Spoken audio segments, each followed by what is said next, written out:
ప్రభుత్వంలో ఇలాంటి అరాచకాలు బాగా జరిగాయని చాలామంది ఇప్పటికే వార్తల్లో తేలుతున్నాయి. గతంలో రాజశేఖర్ రెడ్డి కూడా ఇలాంటి చేసే తెలంగాణ అంటే తిరుపతిలో ఒక చర్చి కడతానే నేపథ్యంలో తను ఇలాంటి సంఘటన జరిగి చనిపోవడం కూడా జరిగింది.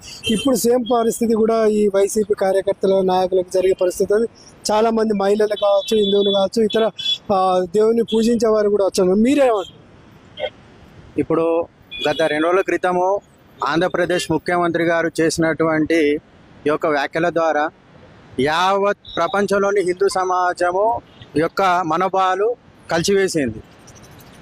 గతంలో కూడా వైఎస్ రాజశేఖర రెడ్డి గారు ముఖ్యమంత్రి స్థానంలో ఉండి 7 కొండలను 2 కొండలను చేస్తా అని వారి యొక్క అనుచిత వ్యాఖ్యలు కూడా చేయడం జరిగింది.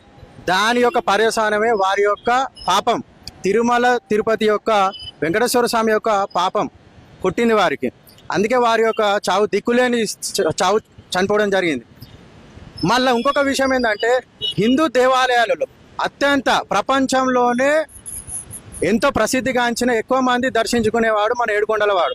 అలాంటి తిరుమల తిరుపతి దేవస్థానంలో అన్యమతస్తులను నియమించడం ద్వారా అక్కడ అన్యమత ప్రచారం జరుగుతుంది. గతంలో కూడా విశ్వ హిందూ పరిషత్ బహిరంగదళ్ ఎన్నోసార్లు ఫిర్యాదు చేసినా పట్టించుకోలేదు, ఉద్యమాలు చేసింది కూడా.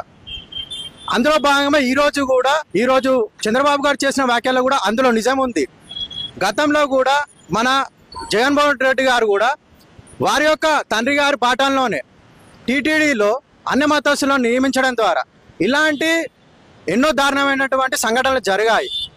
వీరు మన హిందూ దేవాలయంలోని ఆదాయాన్ని కొల్లగొడుతూ, అదేవిధంగా శేషాచలం కొండల్లోని ఎర్రచందనాన్ని కొల్లగొడుతూ కూడా వైసీపీ ప్రభుత్వం కూడా ఎన్నో దుర్మార్గపు పనులు కూడా చేయడం జరిగింది. ముఖ్యంగా ఏంటంటే, ఈ దేవాదాయ శాఖను హిందూ దేవాలయాలను రద్దు చేయాలి.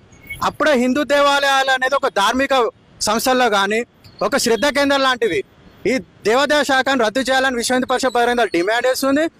ఈ యొక్క సంఘటనకు పాల్పడిన వారిని ఉన్నత స్థాయి యొక్క వ్యక్తుల యొక్క ప్రమేయం లేని ఇలాంటి సంఘటనలు జరిగాయి. ఈ యొక్క సంఘటనను సిబిఐకి పూర్తి విచారణ చేసి దీనిలో ఎవరైతే పాల్పడ్డారో ఈ యొక్క అరాచకమైనటువంటి కఠిన చర్యలు తీసుకోవాలని విశ్వ హిందూ పరిషత్ బహిరంగదళ్